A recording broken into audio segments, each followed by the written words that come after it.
कहीं पड़ गई? ओक पड़ती है ना, बोले ओक पड़ गई। मैंने कहा क्या बहन ये ओक क्या होती है? बोले हमारी दादी जी ने अठाई की और दादी जी के 90 साल के ससुरा जी अठाई में 7वें उपवास में देवलोक हो गए, तब से हमारे 3 पीढ़ी में अठाई हुई नहीं। वाह रे वाह, क्या है ये क्या है? तुमने अठाई की और परिवार में कोई चला गया तो तुमने अठाई करना छोड़ दिया। हाँ? तुम संतों के दर्शन के लिए गए, तुम्हारा एक्सीडेंट हो गया, तुमने संतों के दर्शन जाना छोड़ दिया। अरे ये सोचो कितने पुण्यशाली हैं हम। एक्सीडेंट तो होना ही था, एक्सीडेंट तो होना ही था, लेकिन संतों के दर्शन करने के लिए जाते जाते एक्सीडेंट हो गया तो जन्म जन्म सुधर गए।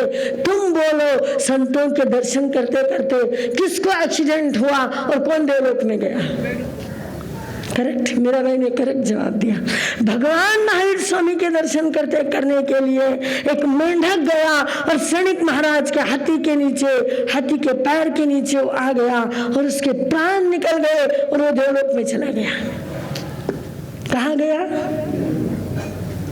उसके मन में क्या था?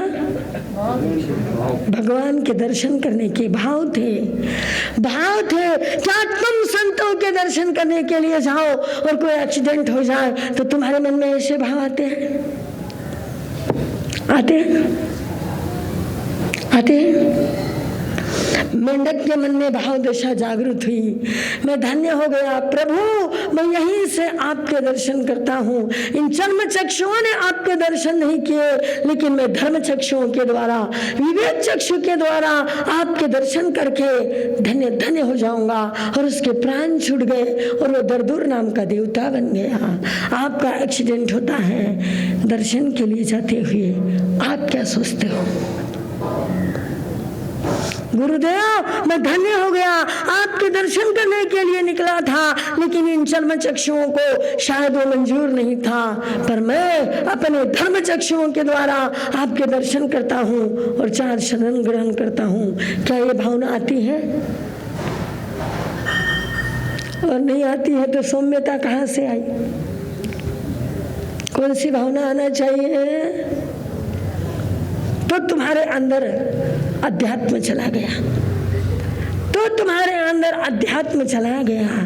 थोड़ी थोड़ी बात पर धर्म को दोष देना, थोड़ी थोड़ी बात पर संतों को दोष देना, थोड़ी थोड़ी बात पर एक उपवास किया और उल्टियां हो गई, अब पाछो उपवास नहीं करना, घना पिक पड़ा। एक आयम्बिल किया, सर दुखने लग गया, ठीक है एक कर लियो, अब जिंदगी में आयम्बिल बाहर ना नहीं बांधूला। ऐसा नहीं, बार बार करो, बार बार करो। एक बार किया सर दुखेगा, दूसरी बार करो, तीसरी बार करो, चौथी बार करो। यदि सर दुखता है तो हर एक दिन आड़ करो। एक दिन ऐसा आएगा आपके आंतड़ियों को आदत हो जाएगी और आपका सर दुखता हो तो भी बंद हो जाएगा, है ना।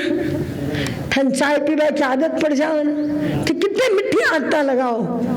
हाँ, चाय पीने की आदत लगाते हो, एक दिन 1 कप पियो, आधो कपच ठन पड़ोसी का बोला आधो कप पीना घना टेस्टी है। मेरे को तो वहां चाय बने तो यहाँ बास आती है। मेरे को कई कहते बाजी एक पेड़ तो देखो घनी मजा आवा। मैंने कहा तुम्हें मजा लो, मुझे ऐसी मजा नहीं चाहिए। 1 कप पीते हो, आधा कप पीते हो, 1 कप पीते हो, 2 कप पीते हो, 4 कप पीते हो, 10 कप पीते हैं। और कई लोग मैंने ऐसे देखे कि एक दिन में 40 कप पीते हैं। बोले बात जो आदत लग गई, आयम्बिल की आदत लगाओ ना। हाँ, अरे 1 बार सर दुखेगा, 2 बार दुखेगा, तीसरी बार बिल्कुल नहीं दुखेगा, घबराओ मत। 1 बार पित्त पड़ेंगे, 2 बार पित्त पड़ेंगे, 4 बार पित्त पड़ेंगे, 10 बार पित्त पड़ेंगे, 50 बार पित्त पड़ेंगे, तो घबराते हैं क्या? एक बात बताऊं बहनों आपको, आपकी बहुएं प्रेगनेंसी होती है, आपकी बहुएं प्रेग्नेंसी होते हैं। और कई बहुओं को ऐसा होता है कि प्रेग्नेंसी हुई कि उल्टियाँ चालू होती है। कई बहुओं को ऐसा होता है कि प्रेग्नेंसी हुई कि उल्टियाँ चालू होती है। हुए कि नहीं हुए? तो पस्थे का ही करो, पस्थे का ही करो।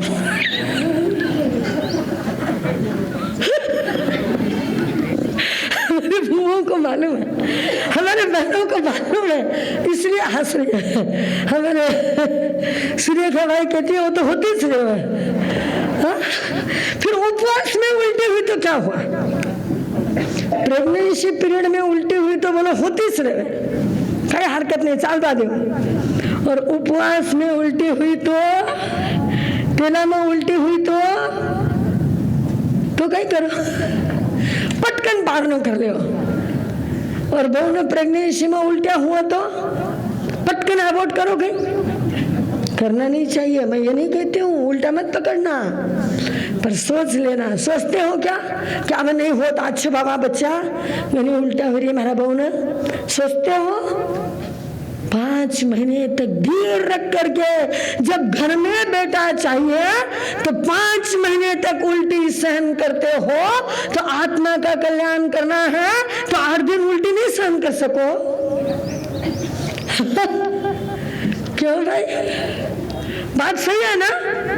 झूठ तो नहीं बोल रहे ना? मेरे को ये रामायण नहीं मालूम, मेरे को ये रामायण नहीं मालूम, मेरी तो शादी नहीं हुई, मेरे को ये रामायण नहीं मालूम, लेकिन मेरे को ये पक्का मालूम है कि कितना महीना तक उल्टा होने तो थे। बोलो बात सही है मेरी? हाँ बराबर बात है। थे सभी बूढ़ी बड़े रहे आते बैठी हो, बराबर बात है। 5 महीना तक उल्टा हुए। हाँ? देखो कि 9 महीना तक हुआ 5, अरे 9 महीने तक एक बच्चे के लिए उल्टियां सहन की और 9 दिन तक आत्मा के लिए उल्टी सहन नहीं हुई, तो तुम्हारी आत्मा कहां से सौम्यता गुण को प्राप्त करेगी? सच्ची बोलो। हाँ? और वो बेटा क्या करेगा तुमको? क्या करने वाले हो बेटा? 9 महीने उल्टियां सहन करके बेटे को जन्म दिया। वो बेटा बड़ा होने के बाद में क्या करता है? जानते अब रामायण बादशाह कहता तो नहीं है। वो बेटा बड़ा होने के बाद में क्या करता है? कर्म बंद के लिए साथ देता है या कर्म तोड़ने के लिए साथ देता है? पुण्य करने के लिए साथ देता है या पाप करने के लिए साथ देता है? हाँ? थोड़ा दान करने लग जाओ तो बोले लारा आगे कहीं रखोला कि नहीं? हाँ? थोड़ी सी तपस्या करने लग जाओ तो बोले तपस्या कर कर बीमार पड़ोला, हमारी जिम्मे दवा खाने में आने वालों नहीं। हाँ? क्या करता है बेटा? जिस बेटे के लिए 9 महीने उल्टियां सहन कर ली और आत्मा के लिए 9 दिन की उल्टियां सहन करने के लिए श्रावक लोग भी विचार करते हैं, मत करो, बस करो, पालनो करो, उल्टे हो रही है। हाँ? कितनी कमाल की बात है सौम्यता। कौन सा गुण? कौन सा गुण? अरे संसार में क्या नहीं सहन किया तुमने? सौम्यता। सौम्यता गुण होना, कितना सौम्य था वो परिवार। और तीसरे दिन समाचार आ गए कि उस बालक ने संथारा लिया और उसका देवलोक हुआ। और चौथे दिन वो सारा कुटुंब उन गुरुदेव के श्री चरणों में था और कहता है गुरुदेव 5 करोड़ दान करना है, बोलो कहाँ लगाऊं? और वो दोनों बाप, वो पत्नी जिन्होंने ब्रह्मचर्य व्रत के त्याग ले लिए थे और उन्होंने नियम ले लिया कि सफेद ड्रेस के बिना, सफेद साड़ी के बिना साड़ी नहीं पहनेंगे, 2 तोले के ऊपर सोना नहीं रखेंगे और 7 दरब के उपरांत दरब नहीं लगाएंगे। तुम बोलो यह है जिन शासन की सौम्यता, यह है जिन शासन की सौम्यता। सागर वर गंभीरा कैसे बनो? जिन शासन रसिक बनो, जिन शासन प्रेमी बनो। तो रसिक बनोगे तो दुखी नहीं बनोगे। अरे कैंसर हो गया, कीड़े निकल रहे, बड़े बड़े लटे निकल रही है, पस निकल रहा है, और वो धर्म ध्यान में लीन है और शांति के साथ में, समाधि के साथ में प्राण छूट रहे हैं। यह है जिन शासन की सौम्यता। सौम्य बनो। मेरी दीक्षा हुई और 1.25 महीने के बाद में मेरे गुरुनी मैया ने मुझे आचार्य भगवंत के दर्शन कराए। नागपुर से चातुर्मास करके वो आ रहे थे और बुल्ढाना में आचार्य भगवंत आए और मैं दर्शन करने के लिए गई। मेरी दीक्षा को 1.25 महीना हुआ था। गुरुजी जी महाराज साहब ने कहा, भगवान ये नवदीक्षित है, इसको दीक्षा को 1.25 महीना हुआ है। और आचार्य भगवंत तो बड़े बहुत ज्यादा मिलनसार और अत्यंत समभावी थे। उन्होंने मुझे अपने पास में बुलाया। बहुत सारे साधु संत थे, बहुत सारे लोग थे, बहुत बड़ा मजमा था। उन्होंने मुझे अपने पास में बुलाया और मैं 1.25 महीने की दीक्षित थी, 17 साल की उम्र थी। उन्होंने मुझे कहा, महासती जी क्या कहना? महासती जी आप एक बात ध्यान रखना। मैंने कहा फरमाओ। बोले कुछ नहीं, मैं आज आपको एक दोहा सिखाता हूँ, तुम उस दोहे को हमेशा के लिए ध्यान रखना। मैंने कहा फरमाओ। मैं आज वो दोहा आपको भी बताती हूँ। उन्होंने कहा, जान रो अनजान बन जे, जान रो अनजान बन जे, तंत लीजे तानी, आग लो आगन हुए तो तू हो जे पानी। क्या कहा? जान रो अनजान बन जे। कई बातें जान के भी अनजान बन जाओ। तुम्हारे बउओं ने कोई नुकसान किए हैं, तुम देख रहे हो, तुमको मालूम है, तुमने चमचा चमचा जमा, तुमने बूंद बूंद संभाल के रखा है और उसने लीटर भर ढोल दिया है। जान रो अनजान बन जे। तुम जान रहे हो लेकिन अनजान बन जाना। तंत लीजिए तानी, तान लो, तंत को निकाल लो, रस को निकाल लो, सार को निकाल लो। आग लो आगन हुए तो तू हो जे पानी। आगे वाला यदि अग्नि होता है तो तू क्या होना? और अगले वाला अग्नि हुआ और तुम क्या हुए? वड़वाग्नि हुए तो क्या होगा? श्रावक का गुण सौम्यता। श्रावक का गुण ध्यान रखना क्या है? सौम्यता। सौम्यता अपने जीवन के अंदर हो। आज तक मैं उस बात को याद रखती हूँ, सामने वाला व्यक्ति चाहे जितना गर्म होने की कोशिश करे, लेकिन मैं अपने आप को संभालने की पूरी कोशिश करती हूँ। आग लो अगन हुए तो तू हो जे पानी।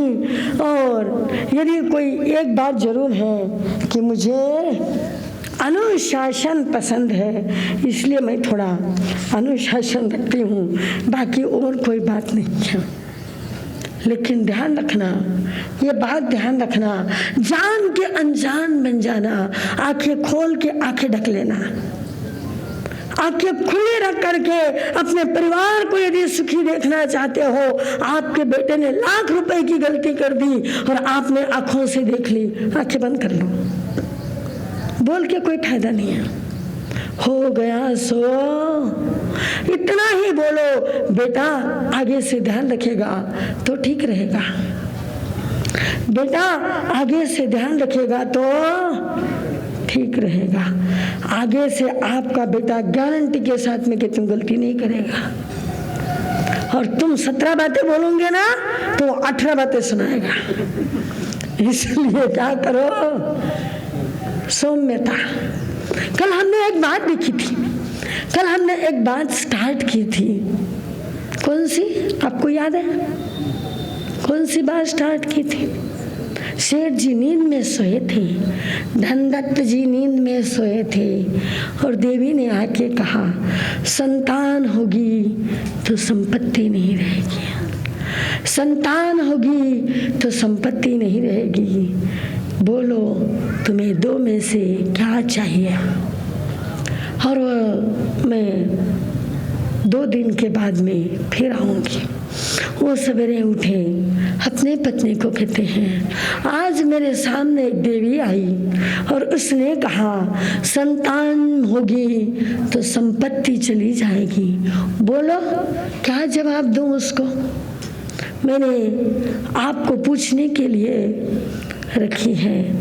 बोलो उसको क्या जवाब देना चाहिए? वो माँ थी, उसने कहा अपने को तो संतान चाहिए, अपने को तो संतान चाहिए, ये संपत्ति का भोग क्या काम आएगा?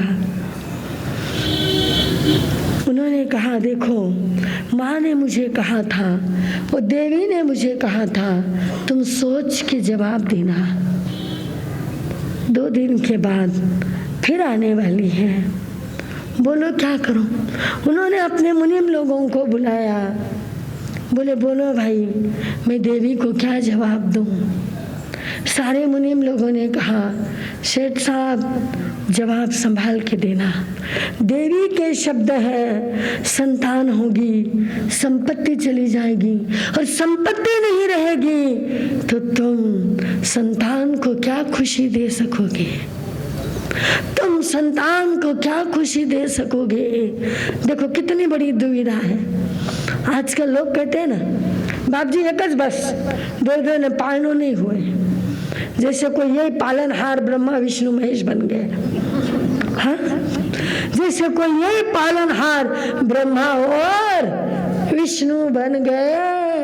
अरे तुम क्या पालते हो? अपने अपने तकदीर से संतान आती है और तकदीर से पलती है तो महापाप के भागी होंगे यदि एक संतान को जन्म दे करके दूसरे को नहीं दोगे तो। तुमने तुम्हारे लिए तो खिलौना तैयार कर लिया, लेकिन उसके सुख दुख को शेयर करने वाला, उसके सुख दुख को बांटने वाला यदि दूसरी संतान पैदा नहीं की तो तुमने संसार में आके कुछ नहीं किया। ध्यान रखना इस बात को, संभल जाना। मेरी बात भले ही कड़वी लगे लेकिन मैं जो बोलती हूँ बहुत सत्य बोलती हूँ, मैंने देखा है। तो उन मुनिम लोगों ने कहा सेठ साहब सोच लो, बात बड़ी गंभीर है, संतान को जन्म दोगे और संपत्ति चली जाएगी। सेठ साहब कहते हैं मुनिम जी अपने पास में संपत्ति कितनी है? अपने पास में संपत्ति कितनी है? मुनीम जी कहते हैं 900 करोड़ चल संपत्ति है। कितनी है चल संपत्ति? 900 करोड़ चल संपत्ति है और उतनी ही अचल संपत्ति है और उतनी ही व्यवहार में बिजनेस में लेन देन में लगी हुई है। कितना करोड़ हुई? 27 नहीं 2700। तब वो सेठ साहब कहते हैं मुनीम जी जा जा के कितनी जाएगी? जा जा के कितनी जाएगी? इसलिए मुनीम जी कहते हैं आप सोच लो। बोले हमने तो सोच लिया जा जा के कितनी जाएगी। और 2 दिन के बाद में देवी फिर आ गई और आने के बाद में देवी कहती है बोलो भैया आपने क्या डिसीजन लिया? तब वहाँ कहते हैं माँ मुझे संतति चाहिए। माँ मुझे क्या चाहिए?